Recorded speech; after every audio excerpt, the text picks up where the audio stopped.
Well, ladies and gentlemen, are you ready for our third session?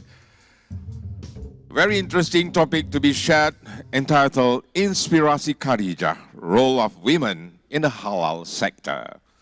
For this third session, let's welcome our distinguished panel speakers, Dr. Sari Lenggogeni, Chairwoman of West Sumatra Tourism Board.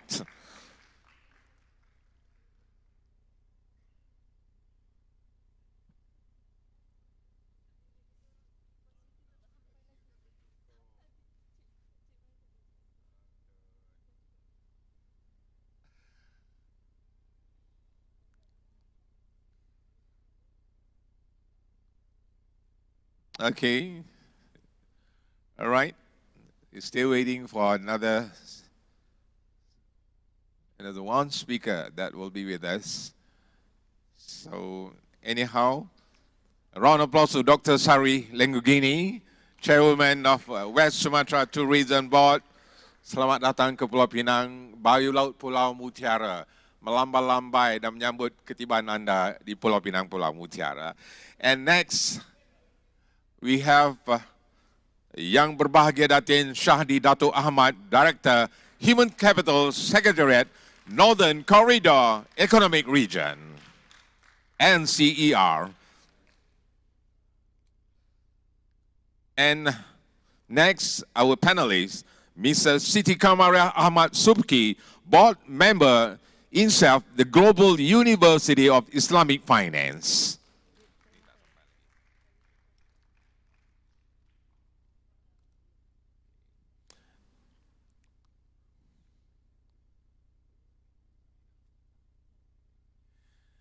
And allow me to introduce and hand over the program to our moderator for this third session. Let's welcome Mrs. Zarina Abu Bakar, CEO, Perdana Leadership Foundation.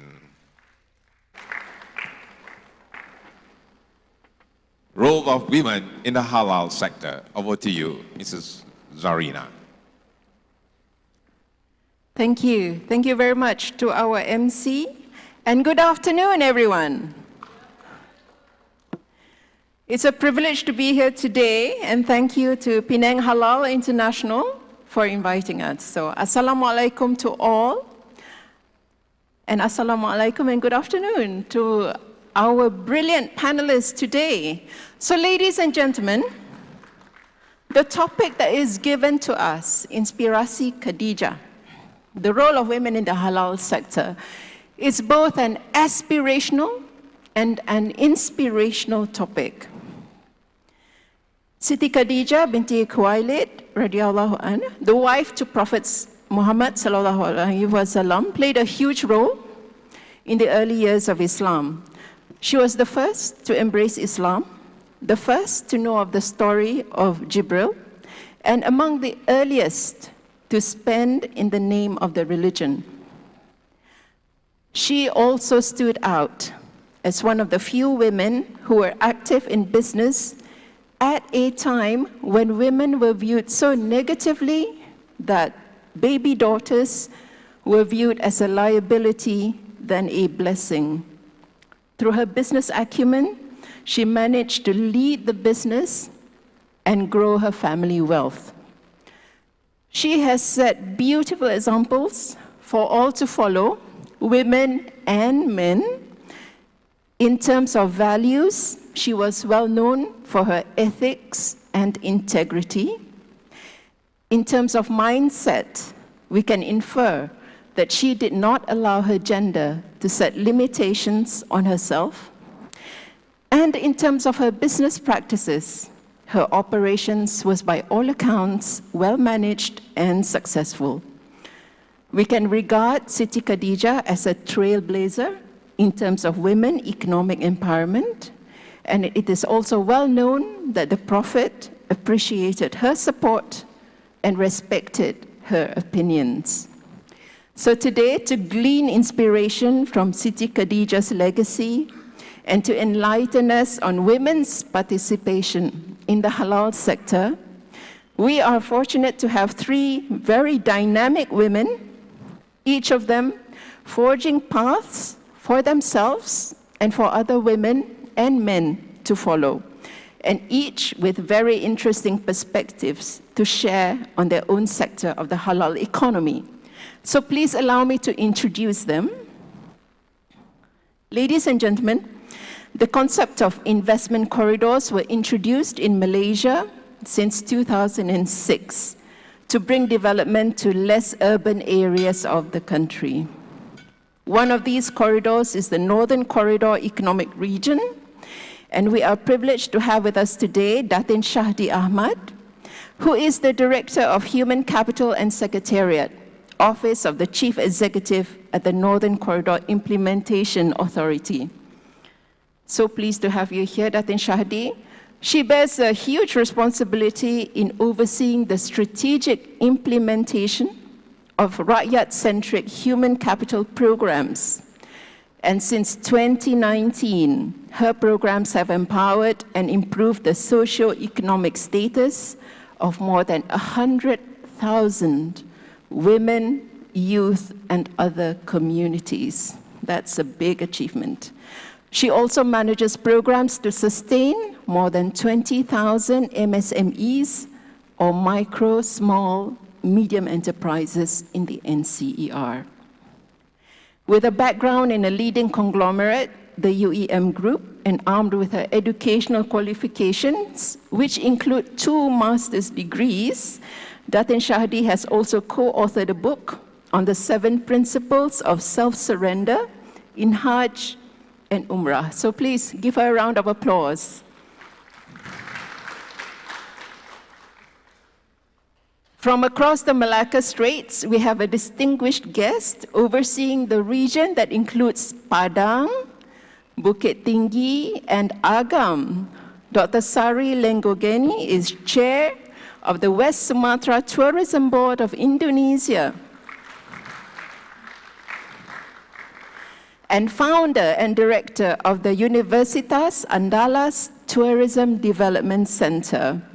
If there is someone passionate about tourism, it's Dr. Sari. She has a PhD in tourism from University of Queensland, Australia, and among her research interests are tourism crisis and disaster management, tourist behavior, as well as halal tourism. Dr. Sari has extensive experience in tourism policy and planning, including halal tourism, and she speaks frequently at international tourism conferences and has overseen the growth of the West Sumatra tourism sector in her role on the tourism board. She is also writing a book on halal tourism and tourism in general, and outside of work, she volunteers in charitable work to help women distressed by disasters. So good to have you here, Dr. Sari, and all the way from West Sumatra.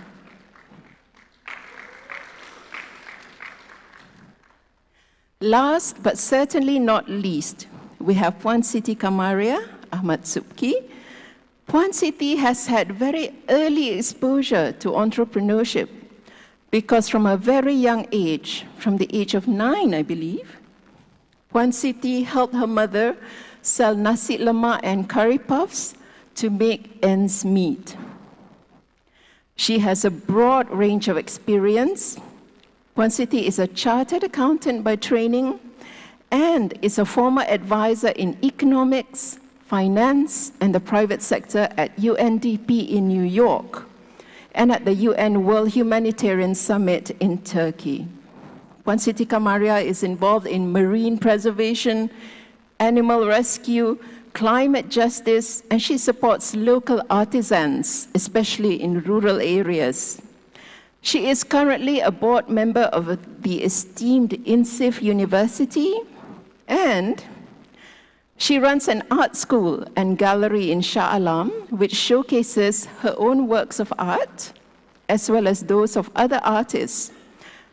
I'm also told that she is rescue mom to many cats, and she has rescued more than 60 cats up to date. So well done, and I'm pretty sure the cats also appreciate your good deeds. So ladies and gents, with all these brilliant minds on board, I'd like to pose the first question to Puan Siti Kamariah. Puan Siti, it's the 21st century, and here we are, discussing women-specific issues in business in the halal sector. What are your thoughts on this? And how have you seen the role and participation of women evolve over the years, especially in the halal sector verticals? Thank you. Bismillahirrahmanirrahim. Such a wonderful introduction. I think, I hope the cats are actually praying for me that Mum is doing well on stage, inshallah. Thank you.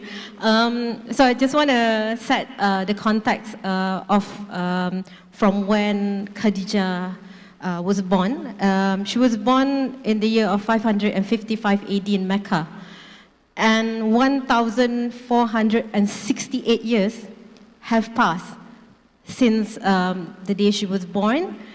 And a lot happened, obviously, since then. And I thought that to set the stage and to give the audience a bit of context why we are still talking about women empowerment in the 21st century. So the last 1,500 years or more than a millennia since her birth, we've of course had the birth of the Prophet Muhammad and the birth of Islam, and it was then followed by the spread of Islam.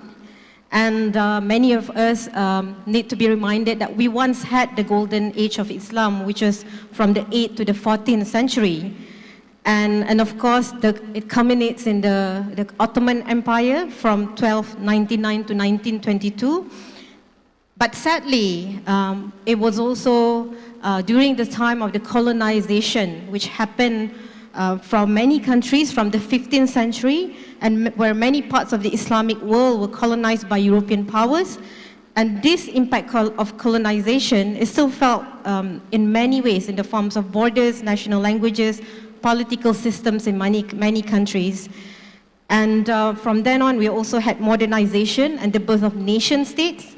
And this is following the collapse of the colonial empires, with numerous nation states and majority Muslim populations emerging. And these different countries have then taken different paths to modernization.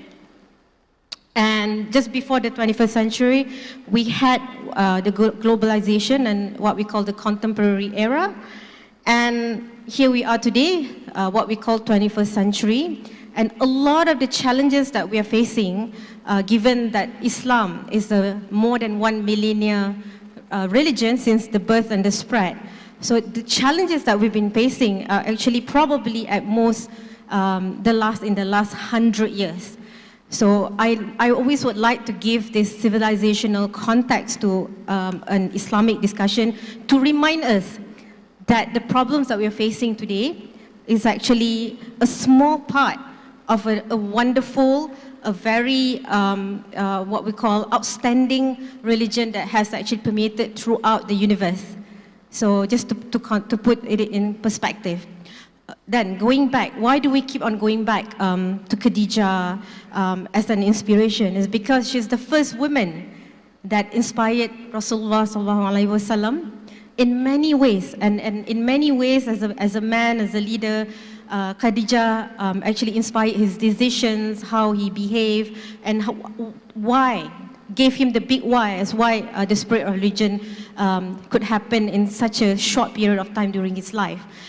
And bringing us back to 21st century, the role of women in the halal sector, like when I said like Khadijah being the inspiration, the raison d'être, or the reason why the Prophet did what he did. So I think it's natural for us to be inspired by Khadijah. And in the 21st century, Muslim women and men have made great strides in so many things.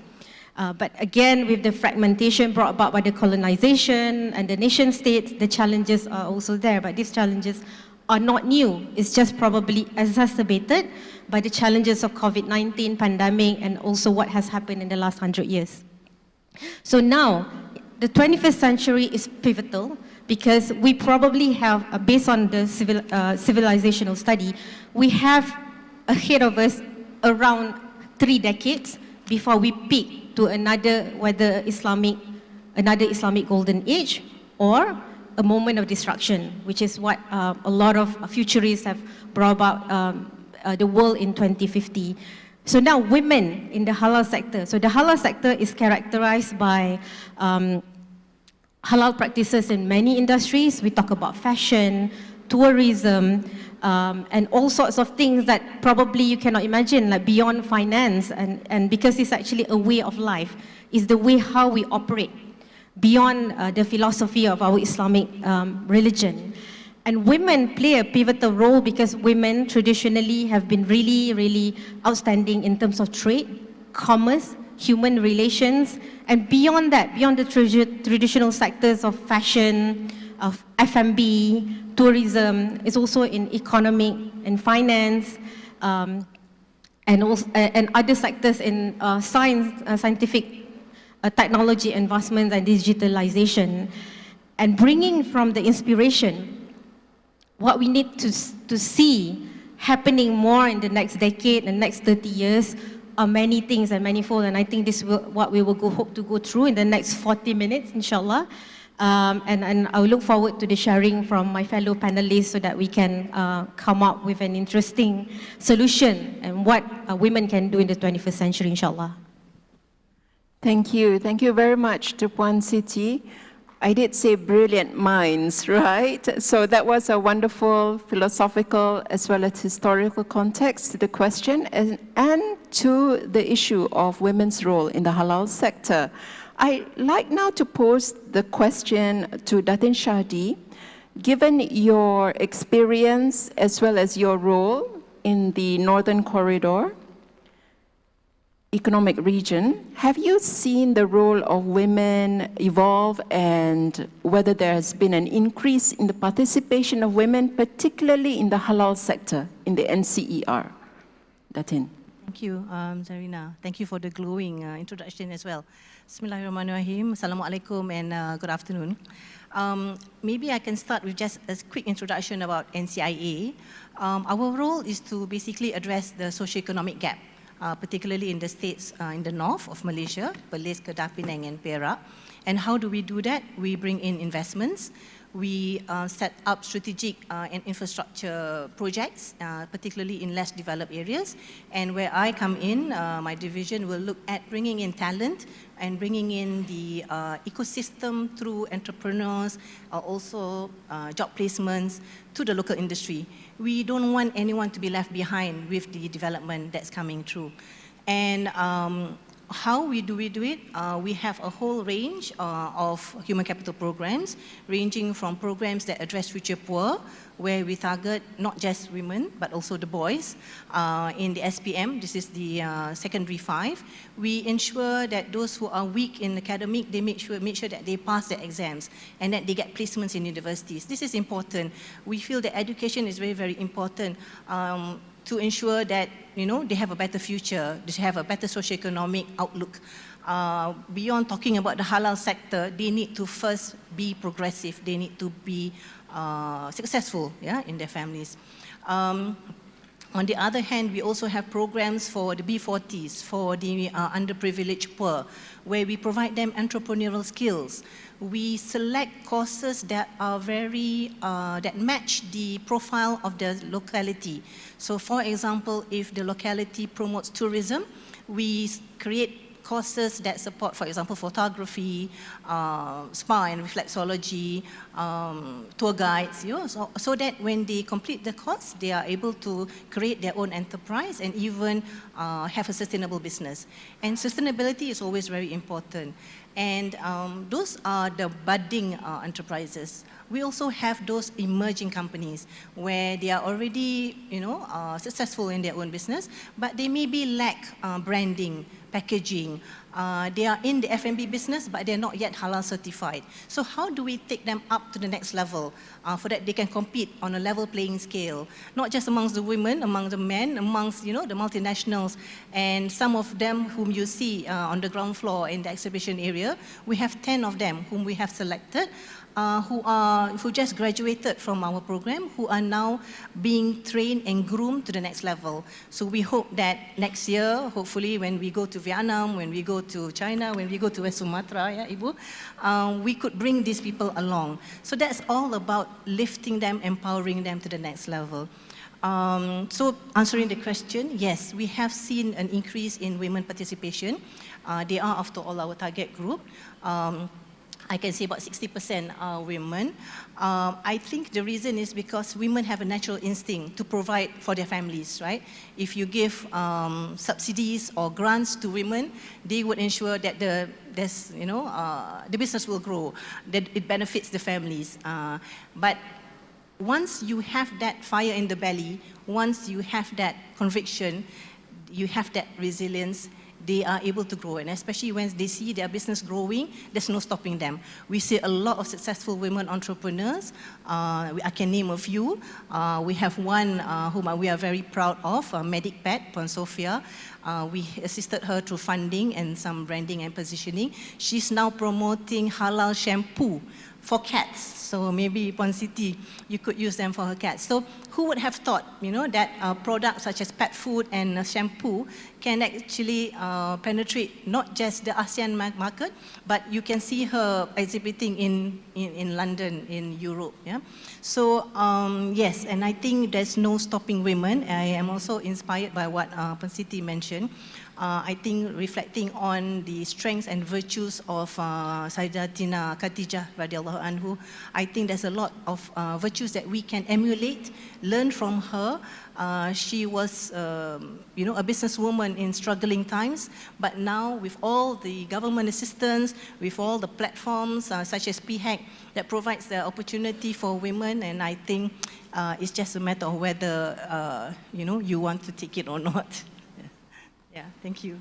Thank you. Thank you so much, Datin Shahdee. There's quite a lot to unpack there, and I'll probably return to one or two of the points that you brought up. But yes, it's inspiring, isn't it, ladies and gentlemen, to know that more than 60% of new businesses are actually women-owned businesses. So now I'd like to go to a different sector, which is the tourism sector, and to cross the Malacca Straits to West Sumatra. Dr. Sari, perhaps you can comment on the role and participation of women in tourism in West Sumatra specifically and in Indonesia generally. Thank you very much, Puan Zarina. Assalamualaikum warahmatullahi wabarakatuh. First of all, I would like to thanks to Penang Halal, Mr. Fazil, for inviting me. It's such an honor, not only for me, but also for Indonesia. I got a team on the back from Ministry of Tourism and West Sumatra Tourism Board. We are coming together to successing this PIHEC. Probably we have witnessed that a lot of women leaders are now growing in the halal ecosystems, and we can see, like, for example, in Indonesia we have like Ria Miranda, or CEO of Wardah Cosmetics. I agree that in the more recently that women play a very significant roles to contribute in the economic, especially in the small, medium enterprises scales. But probably before I give an answer in the Indonesian context, I would like to take an issue from another side of, there are a lot of barriers that actually we face to boosting the participation for women in involving in the tourism, especially in the small, medium enterprises scales. We have conducted a research that show actually that there are still about 98% of women playing in the informal sectors and also in the micropreneurs. So only probably 2% that still in the big players, but still 98% are in the informal sectors and also in the micropreneur sectors. There is still a barrier that lack of industry experience for women that we need to boost up here, because also they got a problem for family commitment. especially most of women working from home. And we still witness this that nowadays, like a policy for government to set such as a minimum requirements for any strategy, for any policy to boost up the woman is still nowhere. I can see that we need to encourage more and more, even such as like in PIHEC, there is still space for women to be, got room for women to be on the stage talking about the women's roles, and this is what we need to concerns. We also facing like that women still have lack of ability to obtain the funding. Also, discriminations against women and capability buildings. They need access, need working, knowledge, education, and so on, and some of like ethnic barriers. So those are the some of barriers that the women in global that face, you know, like some problem to get more to higher levels. In Indonesia side, I can see that, yeah, the fact of like 53% of women contribute in tourism sectors, specifically in the small medium enterprises scale, but again, almost a majority of them dominated in the micropreneurs and informal sectors. So this is our major homework to encourage women to participate in tourism and creative economic sectors. And one thing that I also witnessed is that we face lack of succession plan. According to the generation, like in baby boomers generation, millennial, and Z, the gap is very wide. The gap is very big. So there is lack of succession plan that can make a regeneration from women from different generations, and also readiness for industrial scales. We can see that like excessive demand due to promotion, but in fact, and the reality we still witnessing the insufficient and immature supply side. So we need to scale up for more to industrial scales. But what we can learn uniquely from COVID-19 crisis disaster last time, we can get the silver lining issue here, where the women, older women, baby boomers generation, taken advantage from the digital innovation. So thanks to digital innovation, where they can work from home and need to learn, and you know, like whatever they need, computer, they need the PC, they need for digital to have a bit of behavioral, innovative behaviorals. And we still face like mismatched perception between demand and supply, so we need more training and educations to help the women in Indonesian sectors. But I think there are two of women that can be inspired from the Khadijah, Ibu Nurhayati Subakat, the CEO of Paragon Technology Innovations. What impressed us that Ibu Nurhayati Subakat is a businesswoman in the cosmetic industry. I think Wardah, you know, I think everyone know cosmetic industry. And she's very a big players in the cosmetic industry. But the most important and the most interesting values that we can learn from her is philanthropy. She's a philanthropist. So she always makes sure for their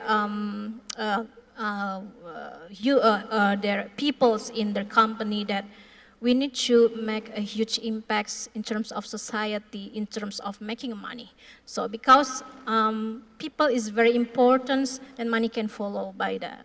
So, and also Ria Miranda, one of the young designer for halal models from Indonesia. So she's also quite a big player, and she start her business from the community with the designer from halal models industry, and she also has the same values with the Ibu Nur Hayati, inspired by Siti Khadijah, where what she can do now is only for making a huge impact, especially for the society. So that's lesson learned that we can get from Indonesia, I think, Ibu Zarina. Terima kasih. Terima kasih. Thank you, Dr. Sari. Ladies and gentlemen, so we've heard from the women, and what I got from Dr. Sari is that, as well as Datin Shahdee and Puan Siti Kamariah, is that yes, there are women who've broken through barriers and that have made it big.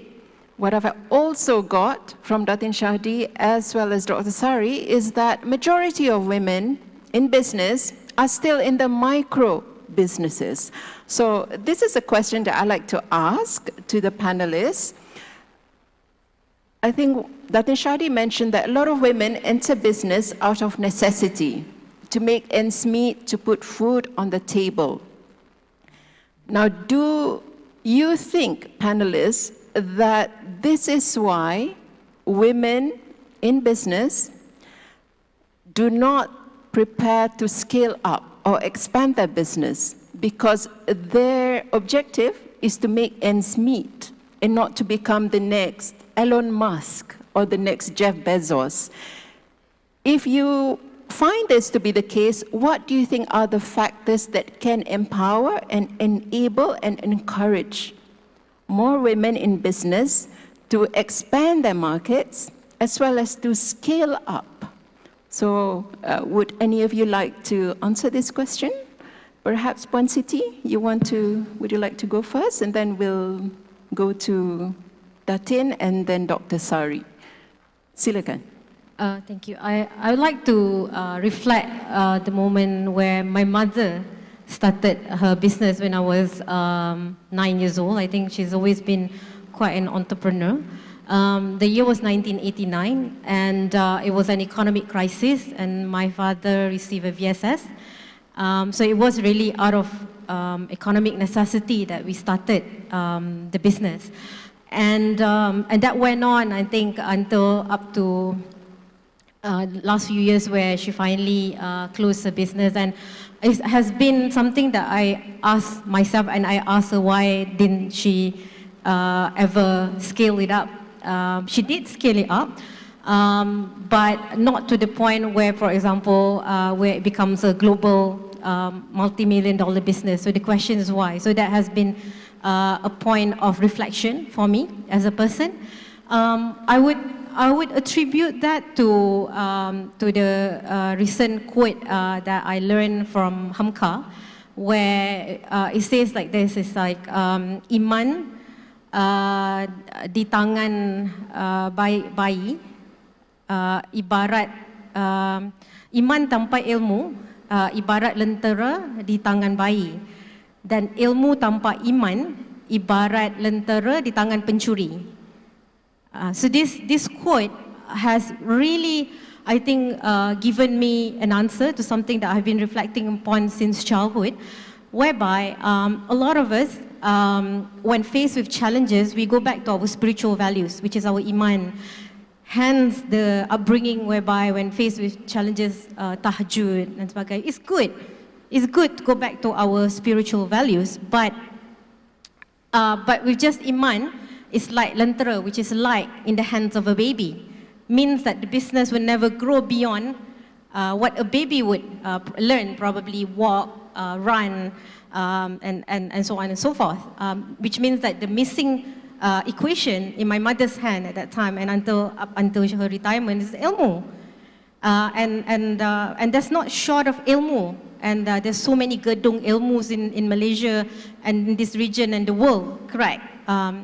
And the second part is that is the ilmu without iman, where we are seeing a lot of pencuri. I mean, quote unquote, or maybe do not quote me, because ilmu without iman is that just like what Hamka observed, and I joked earlier that his observation actually landed him in jail himself just before his death, showing that the importance of combining iman and ilmu. And I think and this is where in modern terms we call it connecting the dots, bringing people together, connecting, networking, and the importance of, there is a Quranic verse that says that Allah made us in pairs, but Allah asks us to get to know one another.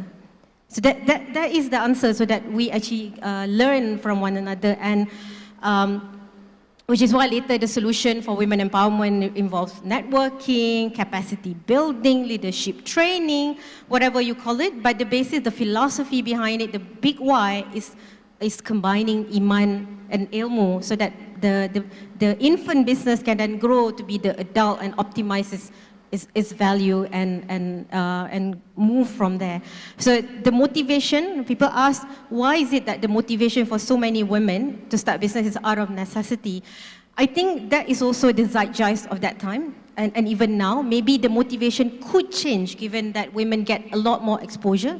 So the big why, purpose-driven initiatives would then evolve beyond necessity. And I think this is also, we need to not just educate our men and women to have the know-how or the know-who, but to educate them to have values, because values then give you the why, the purpose as to why we do the things that we do.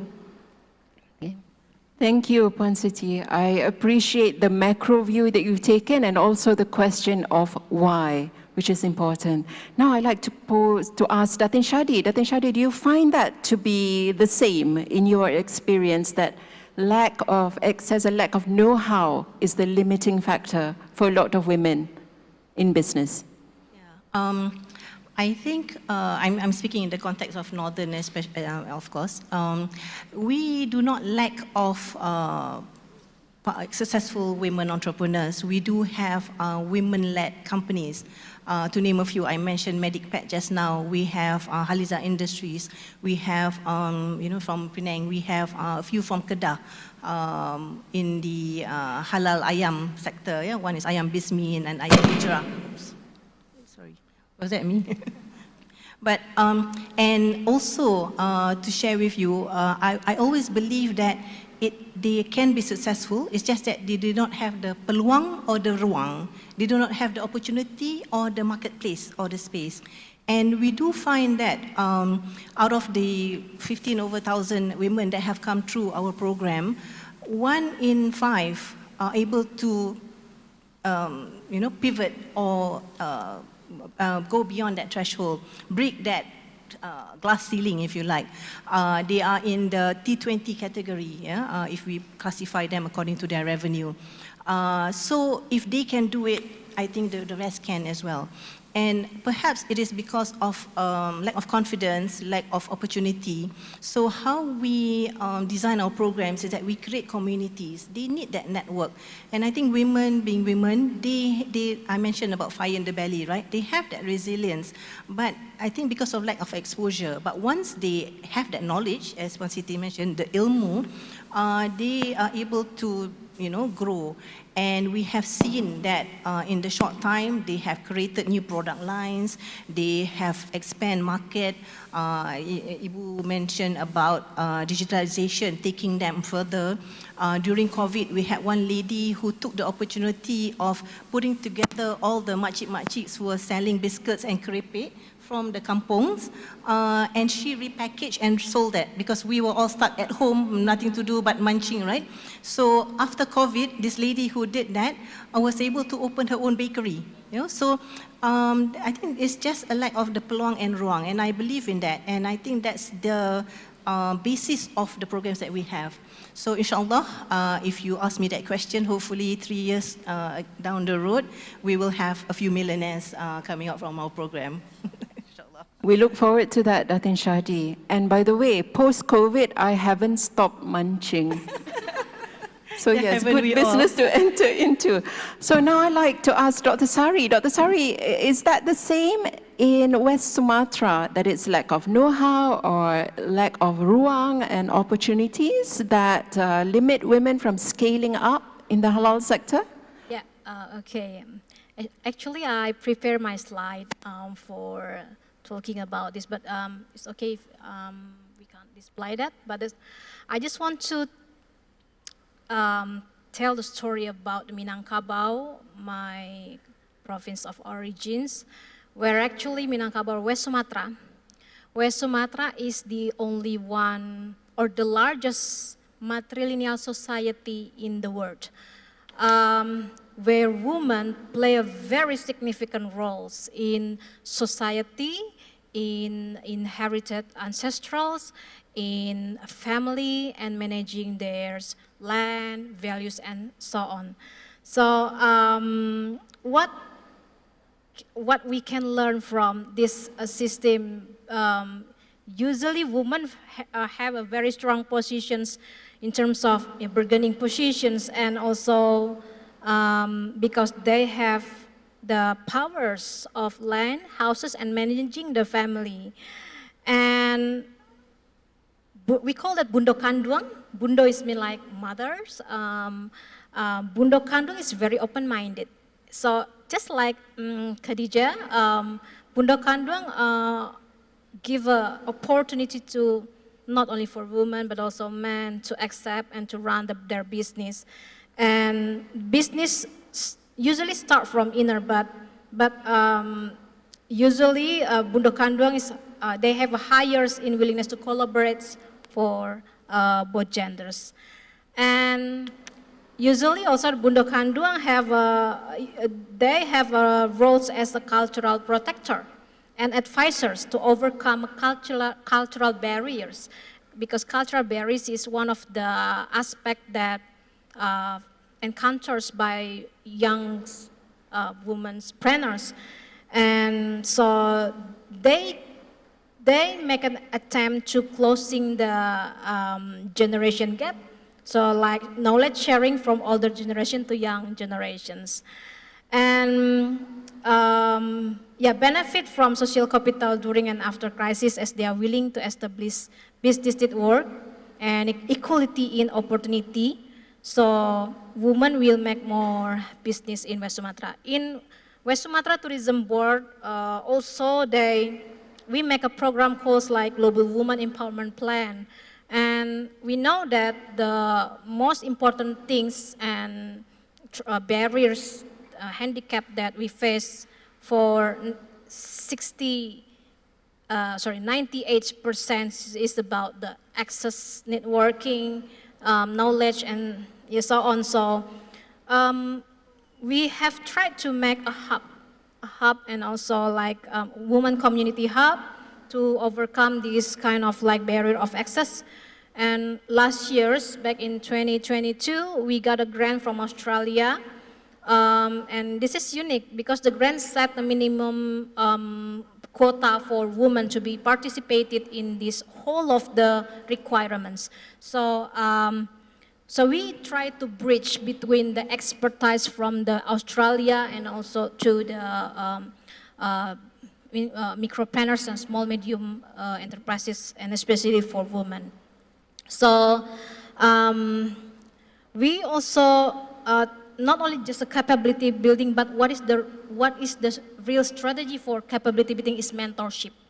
Mentorship is very important for our young generations to to improve their knowledge, to open their networking, because they don't know how to export, for example. They don't know, they just know, okay, I can make this product, but I don't know whether my customer like it or not. So, you know, sometimes I feel like pity because I also acted as a trainers in West Sumatra for the micropreneurs, especially for women.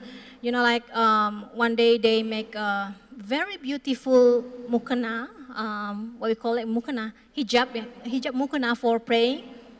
Telekong.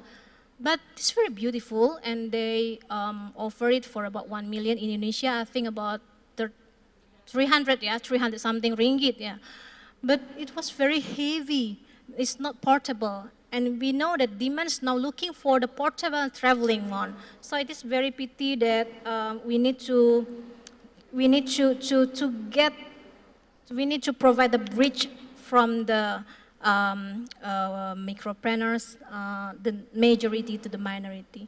And this year's, we also going to hold the World Islamic Entrepreneur Summit with Mr. Fazil as well, and we also have a space for womenpreneurs, or VVS, where we want to provide a bridge from the micropreneurs, womenpreneurs, to the higher levels, such as like fashion showcase for creative industry to be showed, and also access and networking for them. And also we need to prioritize space for women, more space for women, and women. We need to shout to the world, hey, women is very important, because they play very significant roles in terms of like making this world become more beautiful. I guess that's all. Thank you very much. Thank you, Dr. Sari. So we've heard from the ladies, and it's education, know-how, it's ruang or access to market, opportunities, and culture, as well as access to mentorship. So these all play an important role in empowering women entrepreneurs. So I hope that those who are in charge of creating ecosystems for businesses, particularly for women in business, PIHEC especially, would take note of these factors. So ladies and gentlemen, I have a lot of questions I want to ask of the panelists, but I know I'm not supposed to hog their attention, so I would like to open to the floor to ask if any of you have any questions to ask of our panelists. We've got three brilliant minds from different backgrounds here and diverse experiences. So this is your chance to tap into their minds and get their perspectives. So do I have any questions from the floor?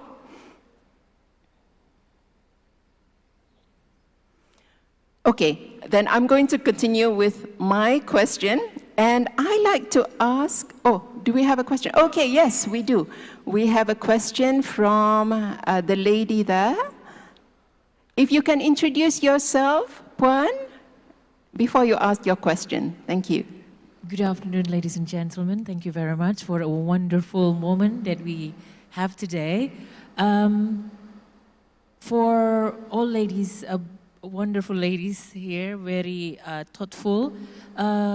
For the first, I would like to, I'm from Indonesia, Jakarta, the participant of the program. I would like to ask Dr. Sari, is there any particular event for the international that all ladies, all women that could talk and talk about the women movement, in particularly ASEAN or maybe Asia Pacific, that West Sumatra held in the future. And for Datin, Shahdee, it's a very generous for the community in your secretariat to build the what do you call that? Capacity building for a woman who actually could determine their power, their knowledge.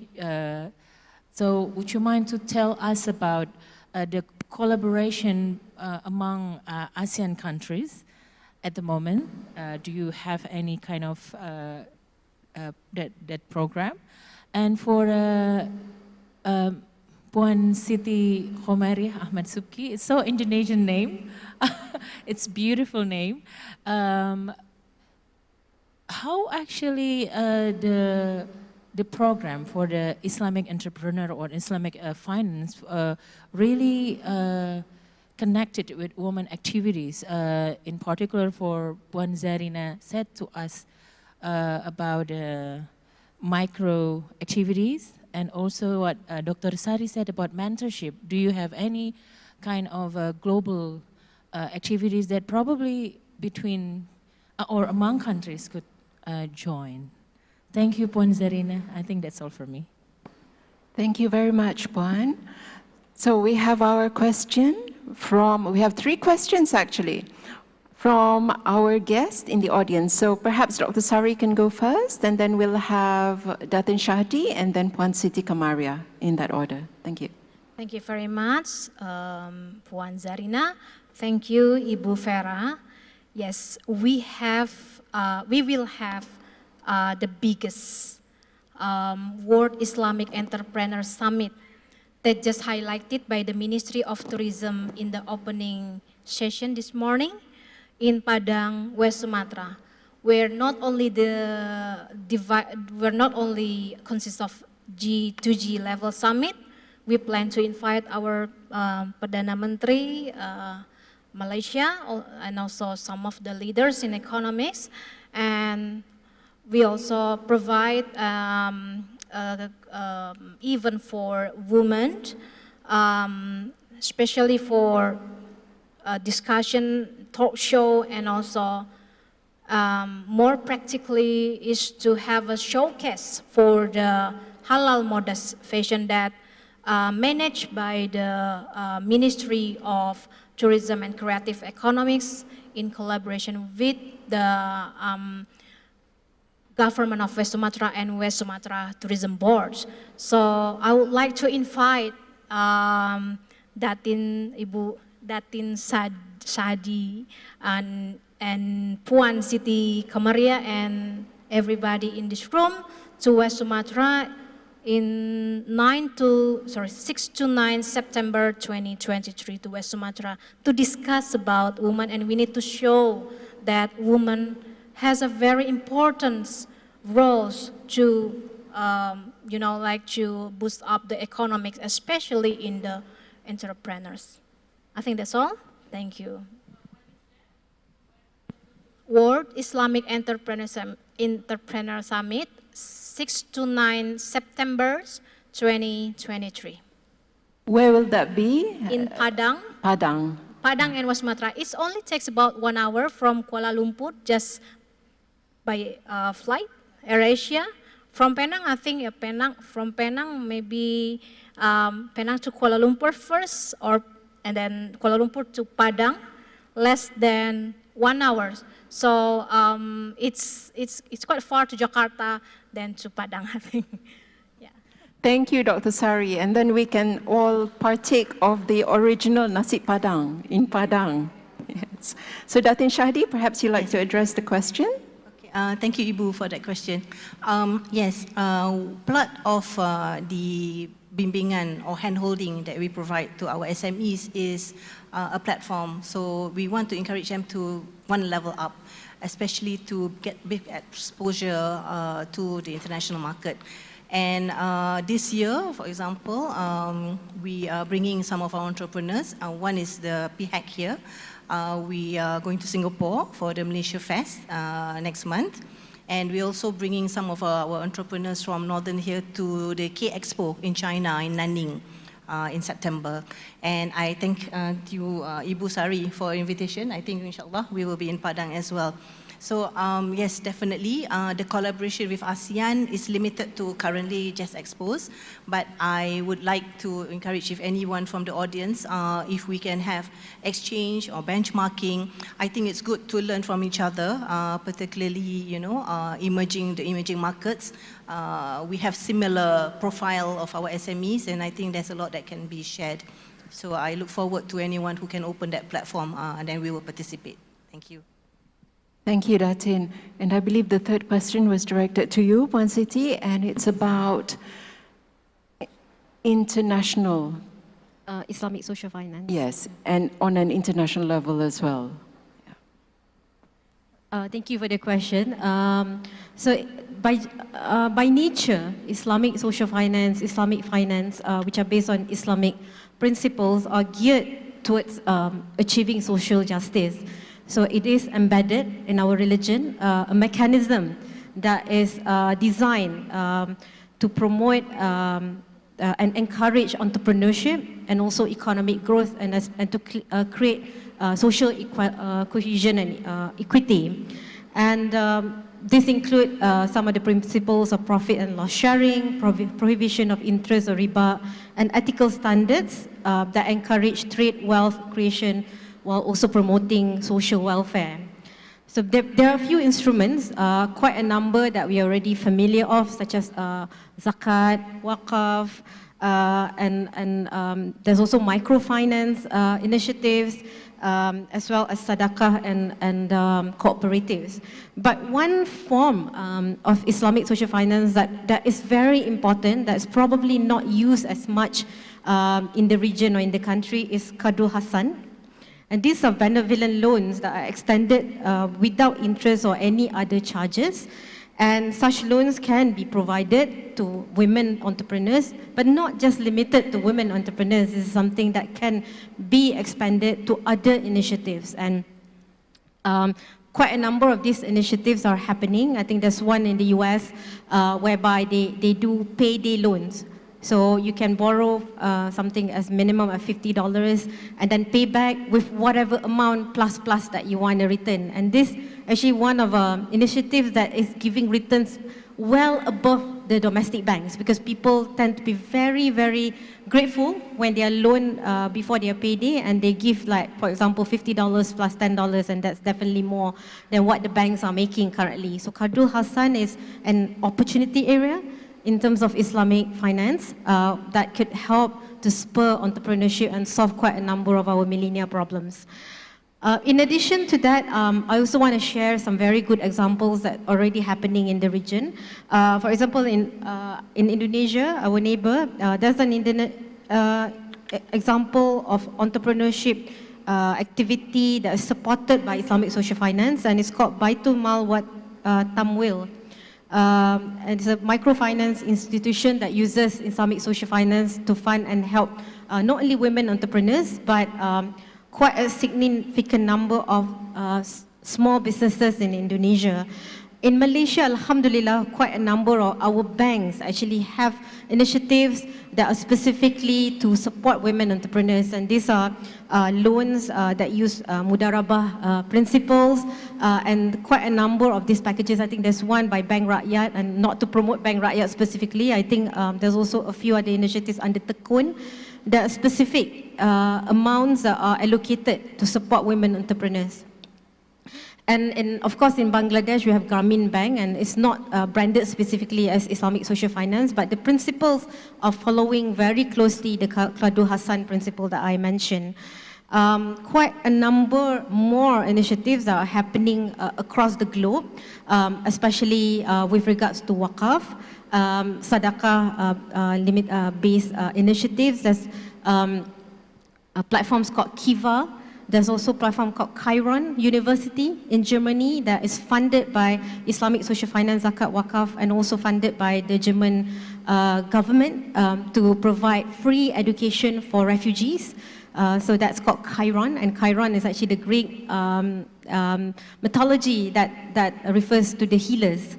So something very philosophical and spiritual, and there's so many more initiatives across the globe, and I'm sometimes surprised quite a number of these initiatives are actually funded by non-Muslims that use Islamic principles. I spoke to a gentleman earlier today that shared with me the Adam Smith Institute. There's also the Responsible Finance Initiative. So all these are which is Scotland-based initiative, and quite a number of these actually uses this principles of Islamic social finance. So much potentials. When I was in New York, my role was to promote Islamic social finance to the United Nations system, and this was later adopted by UN resolution and under the Istanbul Declaration in 2016. But that took 2 years to promote, and I think that was actually record time. And in Malaysia, we are actually taking it for granted. So do revisit these more than millennia-old solutions that we already have at our disposal. And thank you for asking the questions. I really enjoy answering it. Thank you so much, Puan Siti Kamariah. And it's good to know that the returns from these initiatives are actually higher, and that's very interesting to note as well. It's higher than commercial bank returns. So the bankers in the audience, please take note. Okay. Now, do we have another question from the audience? And organizer, how much time do we have? Okay, so now ladies and gentlemen, I'm due to wrap up this wonderful session with our brilliant ladies, and I like to pose them a final question. The same question to all three. Given the example set by Siti Khadijah in business, what would be your key inspiration from her that could be of benefit to the women entrepreneurs in the halal sector? So perhaps Datin Shahdee, would you like to go first? Okay. I think we've heard a lot about Sayyidatina Khadijah. I sum it all up in 3 I's based on the virtues of her, how she runs her business, how she's successful, taking her business from Mecca to Syria to Yemen. So the 3 I's are integrity, intelligence, and innovation. And I think it sums up what each business needs, not just women-led businesses, but I think all businesses, whether it's in the halal sector or the greater sectors. Thank you. Thank you very much. And I think the digital innovations we've had would help a lot in that respect as well. Dr. Sari, what would be your take on this? Yes, I think she teach us everything, but the most important lesson learned that I can learn from her is she spent worldly to the poor. She always give a very huge impact to their society. Yeah. Thank you, Dr. Sari. So philanthropy and helping others once you are successful. And Puan Siti, what would be your takeaway? That ethical business conduct has value in the commercial trading world. And not many people know that she had a name of Al-Tahira, which means the pure one. And so she is our mother that provided an ethical business model that aligned with Islamic principle, and which is a key aspect of the halal business sector. And this includes being honest in transactions, fulfilling commitments, and most importantly, treating the workers and the stakeholders fairly. And I think there's one key takeaway. It's important to know that integrity does have value in generating returns. Thank you very much. So please join me in thanking our passionate and articulate panelists for their views on today's topic. That women play an important role is a given, as women make up half of the world's population, and their participation, our participation, is key to achieving real and meaningful growth. So I hope today, ladies and gentlemen, you've had a multi-dimensional shape and perspective to this topic of women in the halal sector. Thank you again to PIHEC and NCER for inviting all of us to discuss this topic. And thank you to all the panelists, and thank you to you, audience. Thank you. Terima kasih.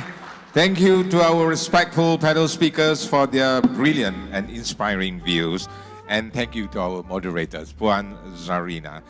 Well, may I now invite all our role players to the front center, the stage for a group photo. And come on, ladies and gentlemen, another round of applause to our distinguished panel speakers, Dr. Sari, Datin Shahdee, Puan Siti Kamariah, and Puan Zarina Abu Bakar.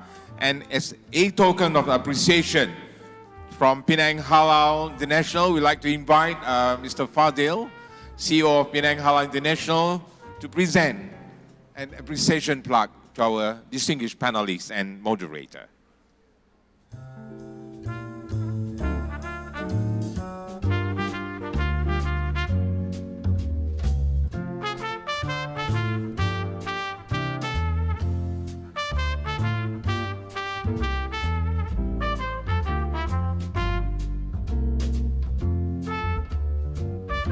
Token of appreciation from Penang Halal International, our organizer, to Yang Berbahagia Dr. Sari Lenggogeni, Chairwoman of West Sumatra Tourism Board.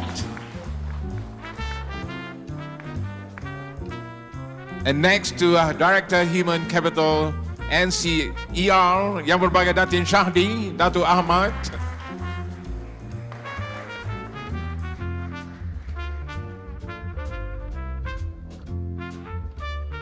And next, to Puan Siti Kamariah Ahmad Subki, board member, the Global University of Islamic Finance.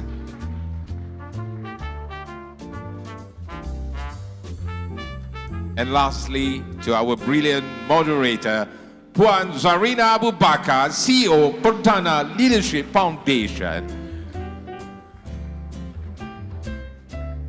And we kindly invite all our panelists to kindly take their seats. Terima kasih.